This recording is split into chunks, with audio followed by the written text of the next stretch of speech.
Mercedes, buenas tardes. Buenas tardes. No es mal sitio la ludoteca Pues para no. hablar de poesía para niños. No, porque la poesía también es un juego de palabras, pero un juego. Entonces, permita que le pregunte, ¿para qué sirve un poema para niños? Un poema para niños sirve, desde mi punto de vista, para muchas cosas. En primer lugar, cuando los niños son muy pequeños, sirve pues para que haya un acercamiento a través de la palabra con aquellas personas que les cuentan y les leen, ¿no? Y luego sirve pues para contarles circunstancias que a veces de otra manera no les llegan, para despertar sensaciones, para fomentar emociones, para un montón de cosas realmente. Lo primero que llama la atención al abrir el libro es que no hay colorines, algo Sí. tan habitual en los libros para niños. Sí. Hemos querido romper un poco con esa circunstancia, ¿no? Ahora mismo la literatura infantil y juvenil llena las estanterías no solamente de las bibliotecas, sino también de las librerías, y todas están llenas de color. Entonces, un libro más lleno de color entre tantos muchos no llama la atención, pero sí un libro que esté justo en toda la línea de lo contrario, es decir, en blanco y negro, pero además tiene una finalidad detrás. ¿Y cuál es esa finalidad? Esa finalidad es que cada persona que se acerque al libro lo pueda personalizar desde su propio sentimiento, desde su propia emoción, haciendo que pues cada libro sea un objeto único e irrepetible. Además hay al final unas páginas para que cada niño o cada adulto lo coloree como pueda. Sí, eso es una aportación más de las que ha hecho Carmen Gómez Ordaz, que es la ilustradora, y bueno, pues ha propuesto una serie de actividades en las que potenciar ese acercamiento también a lo plástico, y que a veces para algunos, como por ejemplo mi caso, ¿no? Pues es como una cuenta pendiente que tenemos, ¿no? Con el acercamiento a esa realidad artística. De ahí quería yo hablar un poco de Carmen Gómez. ¿Cómo es la simbiosis entre escritora e ilustradora? Pues mira, la simbiosis entre escritora e ilustradora, nosotros nos conocemos a través de un proyecto totalmente diferente que tenemos, que es el descubrimiento y el reconocimiento de mujeres leonesas que han tenido una apuesta importante dentro del mundo de la cultura. Bueno, pues ha participado en todos ellos, y en concreto ha participado en uno muy especial, que fue el libro de Manuela López García, Soñando infancias, ¿no? Entonces yo veo el potencial que tiene Carmen y bueno, trabamos una buena amistad, y un día le digo, tengo este proyecto, te paso los poemas, si te sugieren algo y quieres ponerle alguna ilustración, pues adelante con ello, porque además hay otro elemento que nos une, y es que las dos venimos del mundo del magisterio, ¿no? Ha dicho potencial, yo diría enorme potencial de la ilustradora. Carmen es un monstruo del mundo artístico, toca muchísimos palos, muchísimas facetas, y tiene una especial predilección por el dibujo, ¿no? Entonces ella quiere volver a través también de estas ilustraciones a lo que son los inicios, que es empezar con el lapicero. Ahora usted se las ha ingeniado para meter con naturalidad entre los versos algunos asuntos de esos lamentables que salen cada día en los telediarios. Y me refiero, por ejemplo, o más concretamente, a un texto que se llama, que usted titula, De veleros y pateras. Sí, porque estamos viviendo en unos momentos ya desde hace años con una tendencia en el que parece que la literatura infantil y juvenil tiene que ser políticamente correcta, y bueno, pues es algo con lo que yo no estoy de acuerdo. Los niños conviven a diario con la muerte, conviven con toda una serie de desgracias que forman parte de la vida y que se les tiene que preparar para ellos, ¿no? Y bueno, bueno, son aspectos con los que los adultos estamos acostumbrados a convivir, que a lo mejor les podemos prestar más o menos atención cuando nos llegan a través de las noticias, pero que a los niños a veces, pues, bueno, pues no coinciden horarios o no se habla de esos temas.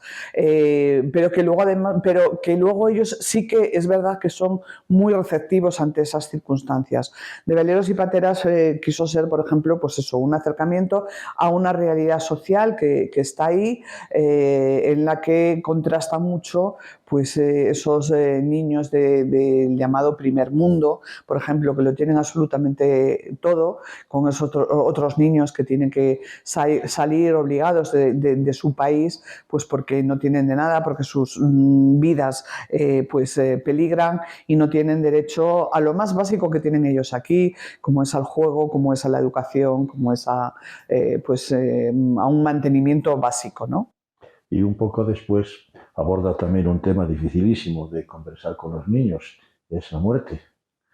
Sí, este poema surge en concreto de una conversación cuando mi hija pues era pequeña y en uno de esos momentos en los que compartíamos palabra en torno a los cuentos y demás, pues de repente me pregunta por la muerte, ¿no? Y te ves en un brete a la hora de contestar y dices, ¿cómo le explico yo ese tipo de cosas, ¿no? Como te decía antes, hemos perdido la costumbre de hablar con normalidad de cosas que están ahí, cosas que hace años se hablaban con ellos normalmente, pues porque formaban parte, si no del día a día, sí de esos otros momentos a lo mejor más lúdicos, como podían ser los filandones en los pueblos, ese tipo de encuentros en los que también ellos estaban presentes, ¿no?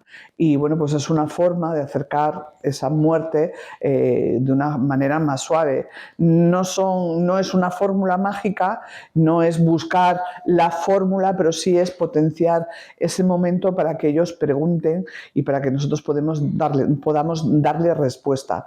Que a veces no soluciona, pero sí que hay un acercamiento de posiciones entre adultos y niños. Camino Ochoa, en el prólogo, dice que son versos escritos desde la emoción. Y eso me lleva, más que una pregunta, a una reflexión. Y es si los niños de 2023 se emocionarán con las mismas cosas que los de 1956, por ejemplo. Yo creo que cuando se les da la oportunidad, sí. Yo así lo he comprobado. Lo que pasa que a veces tratamos de crear espacios cerrados, levantar muros para que haya determinados temas a los que no se acerquen, ¿no? Por ejemplo, pues una situación de malos tratos, una situación de una muerte, ¿no? de un ser querido.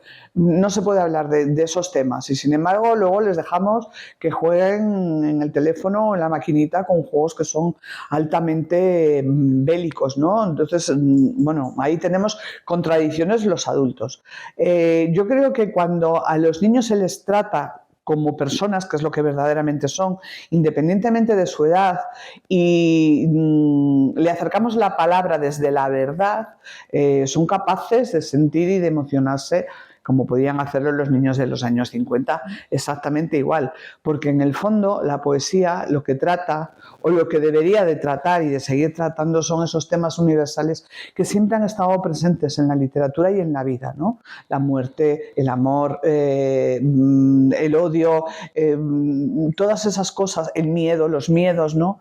Y hay que tratarlos y hay que hablarlos de una forma natural, desde la verdad, del sentimiento, de la emoción, y ellos eso lo saben valorar muy bien, lo sienten y lo aprecian. Me iba a resistir, pero no lo voy a hacer. Así que le pediré que termine la entrevista leyéndonos lo que le parezca del libro. Bueno, pues no sé, a ver, no sé si orientarme por una de esas que comentabas o por una un poco más. Bueno, voy a leer Difícil respuesta. Espero no. Venga, esta que es la que afronta esa pregunta sobre la muerte. ¿Cuántas veces han muerto los personajes de los cuentos para resucitar la próxima vez que te los cuento. ¿Cuántas veces te he hablado de tus abuelos que no te conocieron? Parecías asumirlo como algo natural. Pero un día, despierta de repente del sueño en el que ya te habías refugiado, tu boquita, que aún no tiene 4 años, me pregunta por la muerte. Mamá, ¿y cuando seamos viejecitos, tendremos que morir todos? Trato de explicarte como puedo, que todo lo que nace muere, pero que es lento en su paso el tiempo, y que mientras estaré siempre a tu lado. Pero no bastan mis palabras a tu mente infantil y se transforma en llanto tu pregunta. No quiero que papá y mamá mueran, ni aunque seáis muy viejecitos. Y un nudo me ahoga la garganta, mientras en un abrazo uno mi cuerpo a tu cuerpo y seco con lágrimas, tus lágrimas con besos. Mercedes, muchas gracias, no por la entrevista, sino también por el libro. Gracias a ti siempre. Gracias.